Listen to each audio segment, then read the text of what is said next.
Hello all and welcome to another episode of Never Mind the Dam Busters, the RAF Bomber Command podcast with me, James Jeffries, and my co-host, Jane Gulliford-Lowes.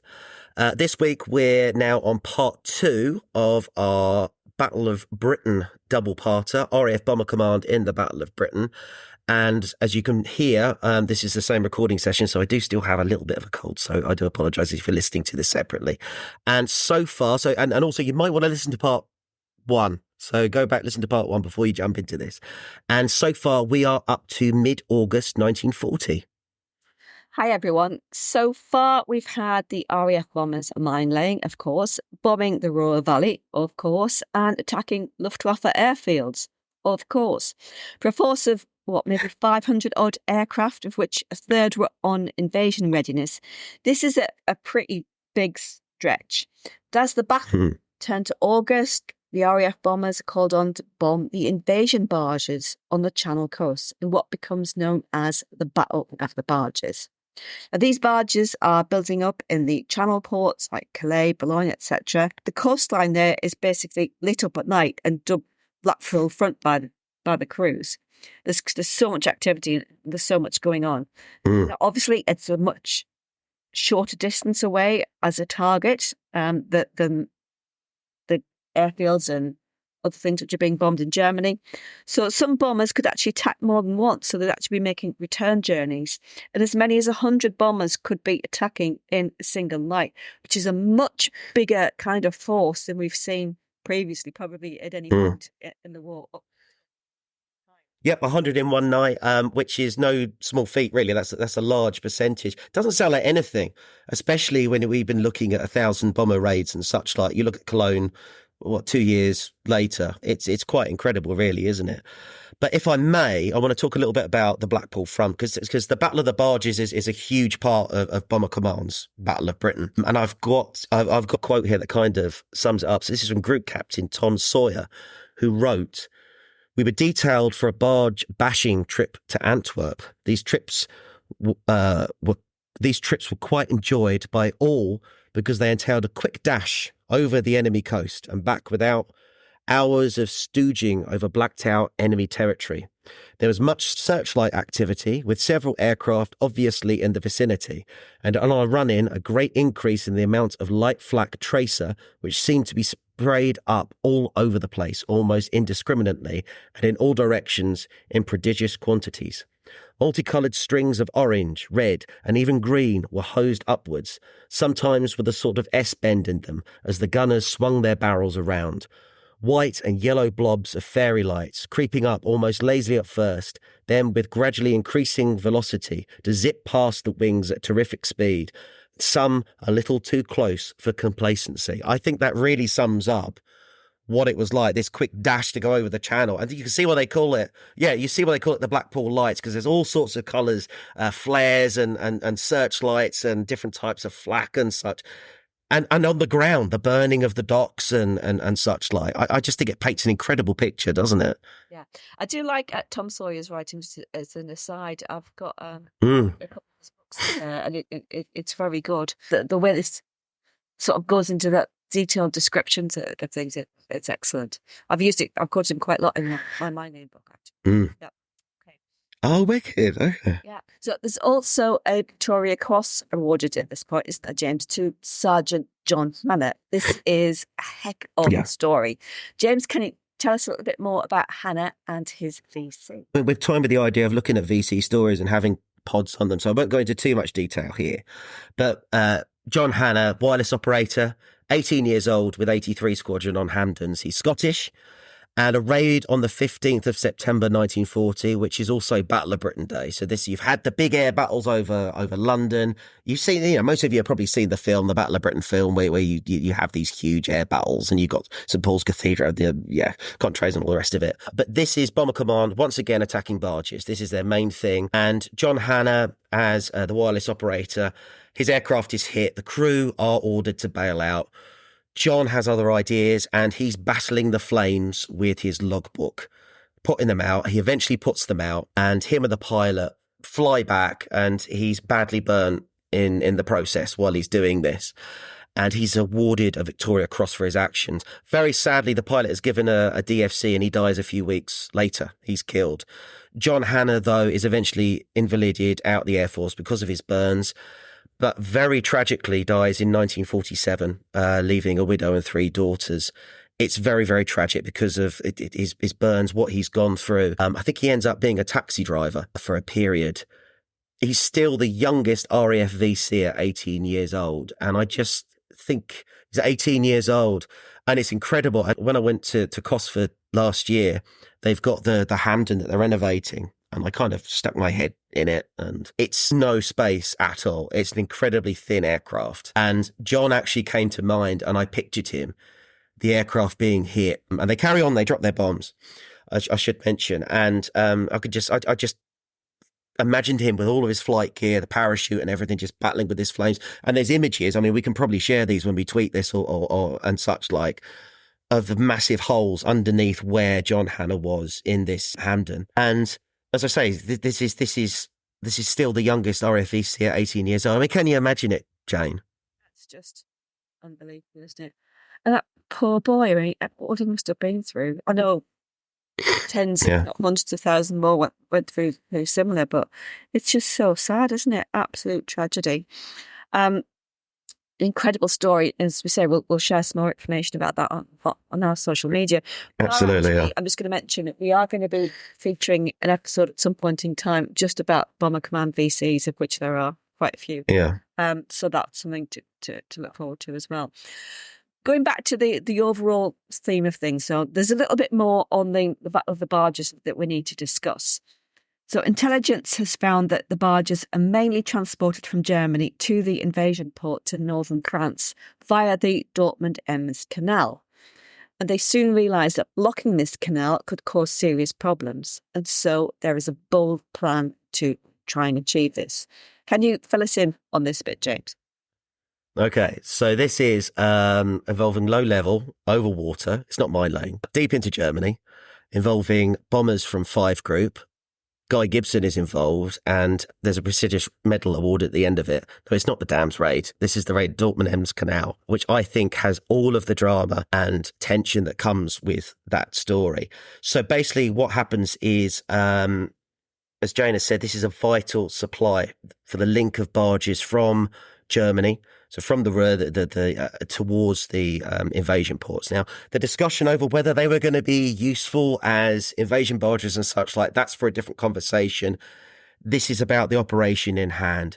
And the idea is to drop bombs at low level to burst the canal and maybe disrupt the build-up. It's a high-risk operation, and handlers from 49 and 83 Squadron are called in to do this. And as I say, one of the people involved is Guy Gibson, who's called in and is nearly a part of the raid, but isn't in the end because other people are there beforehand.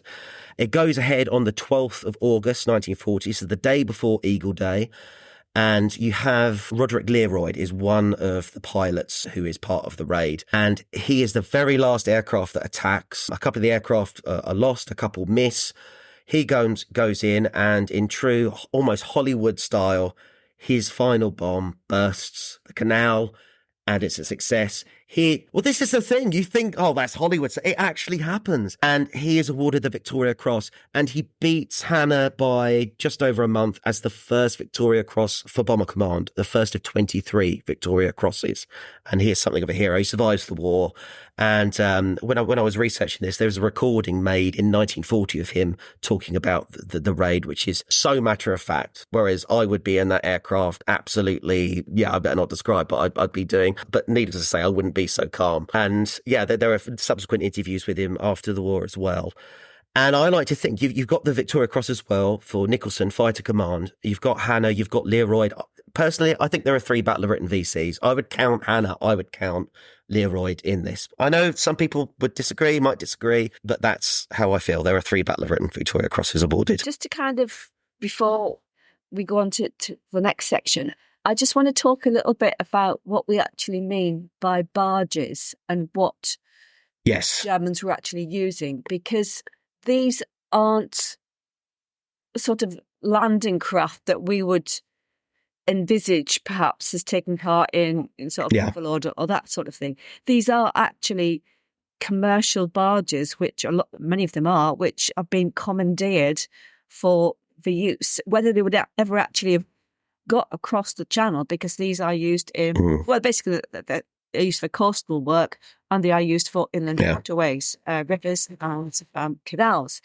So how they would actually fare in the channel or wherever, if it's a bit choppy, it's another question altogether. But they're not sort of the landing craft that we are perhaps familiar with from later on in the war. Would you say that's fair? Absolutely, yeah. And that's a separate discussion in itself. The prep and whether sea line could have actually been a feasible possibility. But this was a mission. It wasn't. No, sorry, guys. It's spoiler. It didn't pay off. But I still think that this story in itself, and that the stakes were still high. The crews wouldn't really have known that. They would have just been told these are the invasion barges, and they went in and did it. So I don't think we can really say anything there. So say separate discussion, sea line. It's all right with the benefit of hindsight, but at the time, the fear and the threat was very real indeed. So I just want to now go on to talk about something which many of our listeners will be familiar with already, and that's Prime Minister Winston Churchill's famous Battle of Britain speech. The effort by the bombers is recognised by Churchill just after the Dortmund-Ems raid. And what I want to do is to just read a little bit of Churchill's speech. The first part of this speech is obviously very, very famous. Everybody will be familiar with it. But it's what he goes on to say afterwards, and sort of further on down the same speech, that gets completely overlooked and never gets mentioned. So I'm just going to read this out now, and I'm not, you'll all be pleased to know, going to do a Winston Churchill impression. That is beyond my talents. I want to hear a northeastern Winston Churchill. That's what I want to hear. Oh, right. Okay. Here we go. So Churchill says, "Never in the field of human conflict has so much been owed by so many to so few. All hearts go out to the fighter pilots whose brilliant actions we see with our own eyes day after day. But we must never forget, all the time, night after night, month after month, our bomber squadrons travel far into Germany, find their targets, often under the heaviest fire, often with serious loss, with deliberate, careful discrimination, and to inflict shattering blows upon the whole of the technical and war-making structure of the Nazi power. On no part of the Royal Air Force does the weight of the war fall more heavily." There's a lot to unpick in that little section there. I think he was getting a bit carried away with his careful discrimination and what have you, but there you go. And finding it in their targets even, that was another thing as well. Well, yes. The fact that he's actually mentioning the role that the bomber crews are playing at this time, so summer 1940, the fact he's actually mentioning it in the same breath that he's mentioning fighter command, I think is really important. And again, as I've said, it's just something that just gets completely overlooked. It's referred to as the few speech. But what about the many? It just didn't get mentioned. Well, yeah, and this is the thing. There is even more that he talks about, mentioning the bomber crews. He goes absolutely nuts on them in this speech. And I actually think he would have got the news. So he's talking about carefully, going through and picking these targets. He might well have the Dortmund-Ems Canal fresh in his mind. Now, this is a one-off raid, folks. This isn't what Bomber Command are regularly doing. But they are hitting their target in this case. And there is going to be this sense of looking for optimism of what's going well. And again, as I think I said at the end of the last part, this is before the major big air battles and turning points of the Battle of Britain. A lot of what the RAF is doing right now is involving bomber and coastal commands. And quite rightly, the speech is about the RAF as a whole with that large chunk to Bomber Command. And this is seen in texts and publications of the time. So you have a number of books. There's one I picked up called So Few, which highlights Hanna, it highlights Leroy, it highlights the attacks on the Luftwaffe bases. But I think one account has a lot to answer for is the official Air Ministry publication in 1941, because that's distributed incredibly widely. And even as a narrative of what happens with Fighter Command, it's got questions. It says that the battle starts in the middle of August, for example. There's quite a few things to discuss here. I think it might be based on Dowding's dispatch. And of course, there's some information that can't be on it. It's a year after the Battle of Britain. There's still things to keep secret here. But it omits Bomber Command. It omits Coastal Command. But the sources that it's based off and the narrative it's trying to sell is one of defence at this point. And of course, as the war progresses, as Bomber Command grows, their contribution in the Battle of Britain kind of diminishes. And then add on to that after 1945, what happens and the questions, and you have Cologne, Hamburg, Dresden. The Battle of Britain narrative is really pushed away. But one thing I should also mention is that the Battle of Britain Memorial Chapel at Westminster, which was commissioned in 1943, completed in 1947, lists 1,497 aircrew that were killed in the battle. And the number is much higher. Those who know their figures is much higher than what's normally given for RAF personnel, Fighter Command personnel killed in the Battle of Britain. It's because 719 of those are bomber crews, and I think about 230 are Coastal Command. That's why it's such a massive figure compared to the 600, and I can't remember the figure off the top of my head, number of Fighter Command. This is the official Roll of Honour in 1943, I think, and that's still in Westminster, in the chapel there. But as I say, this is the wider memory and such like coming in, which is probably something I know we've touched on in other pods, but something that we can definitely talk about, probably for another podcast, really. I don't think I've ever seen that chapel at Westminster Abbey. As you know, I'm not the biggest London fan in the world. We try and avoid it at all. But next time I'm there, I will definitely have to look and go and see that. But yeah, there's just so much to discuss. Now, you've also got Bomber Command attacking Berlin too after London is bombed. Can you tell us a little bit more about what? Yeah, well, there's quite a bit of discussion here about this, and some say that actually the German plan was also always to attack London. They bombed Rotterdam, Warsaw, and other places in Norway, for example. And the Battle of Britain film, certainly plays up to this and suggests that it is a major turning point. Hitler absolutely loses his mind. Well, I mean, he lost his mind, didn't he? Full stop. But really has this furious speech about the RAF, and they drop 100 tons of bombs, will drop 1,000 tons of bombs on them, etc., etc. And it forces the Luftwaffe to stop bombing the RAF airfields, mainly Fighter Command airfields. And I should actually mention in that there's a attack on RAF airfields as a whole. It's not just Fighter Command that's being bombed. And there's a raid on Driffield during the Battle of Britain that destroys a number of Whitley bombers. And people say, oh, that was a mistake by the Luftwaffe. I think the attack is on the RAF as a whole, Fighter Command being the main focus, definitely, but this is about knocking out RAF airfields. So that's something definitely for me just to kind of like chip in there. And Bomber Command actually in the film aren't mentioned by name, and I think that's possibly a deliberate thing here. They're never mentioned. It's never Bomber Command mentioned. Coastal Command. They mention other commands, but they never say Bomber Command.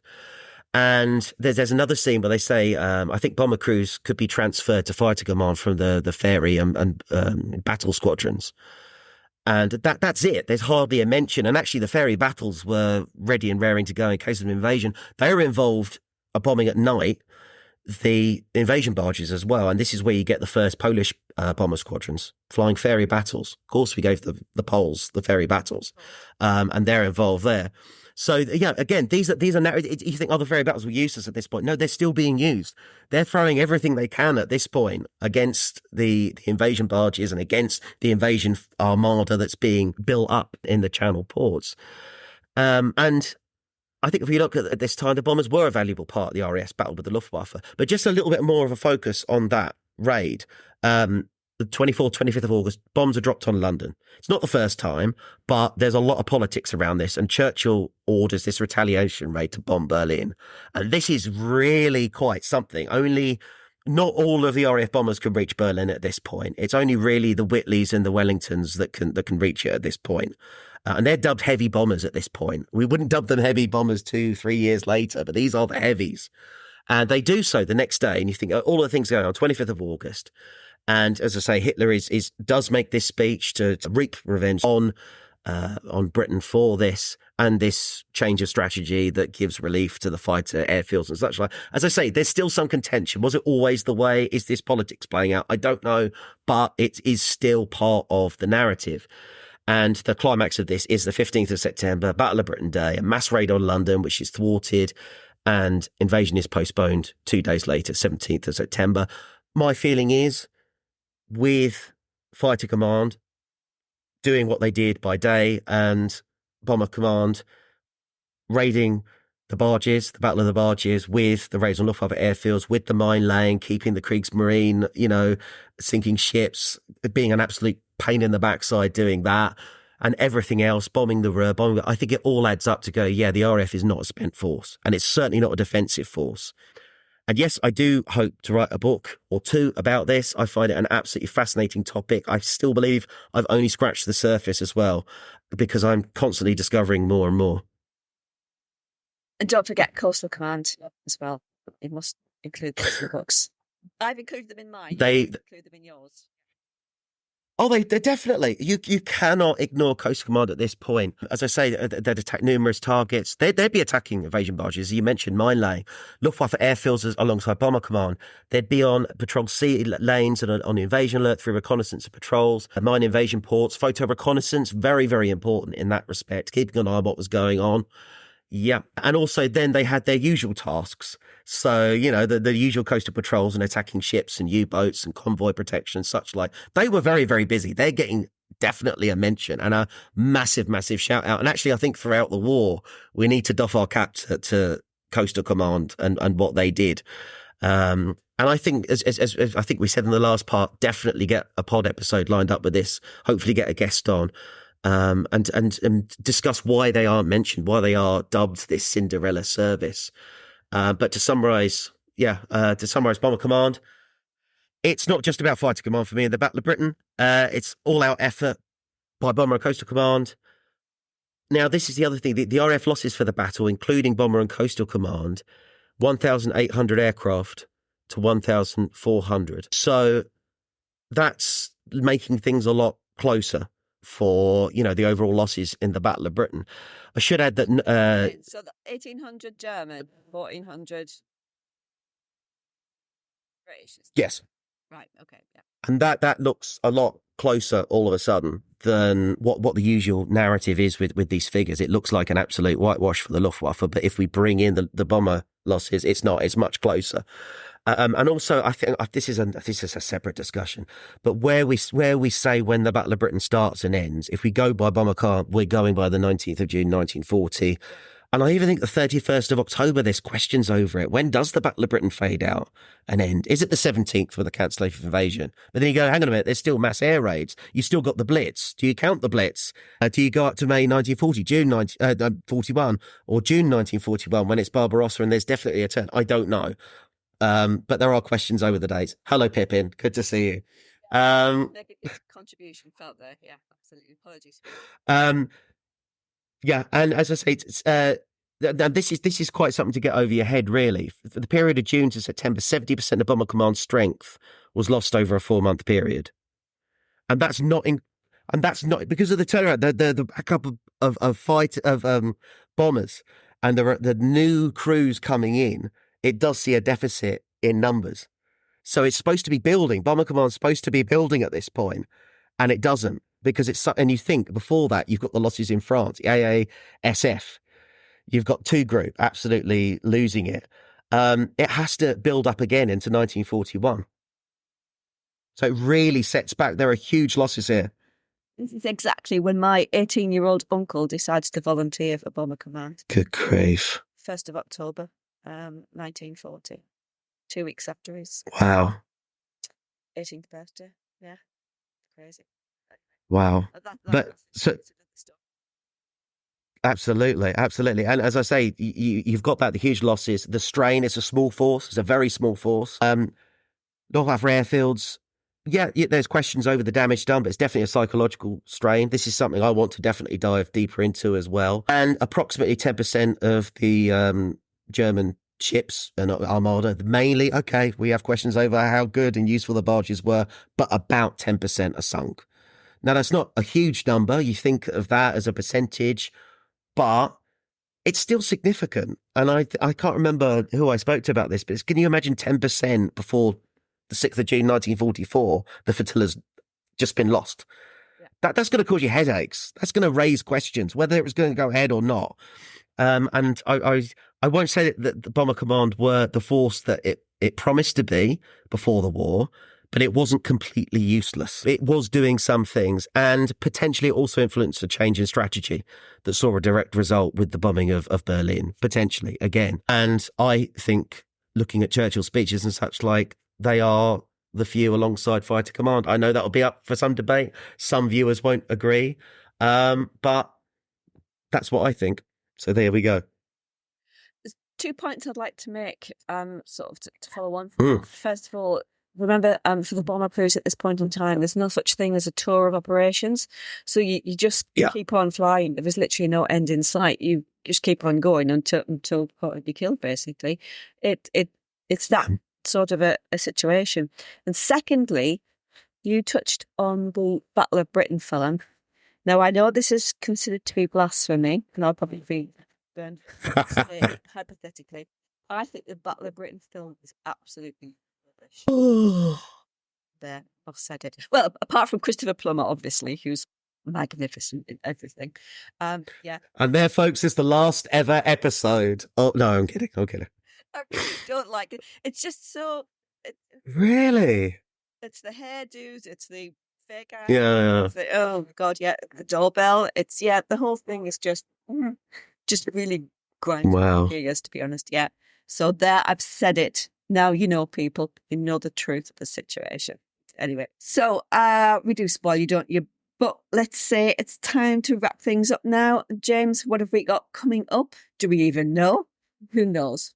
I'm not sure what we've got, have we? You're probably best qualified to say what we've got here. But are we going to be talking about the Polish, aren't we, at some point, aren't we?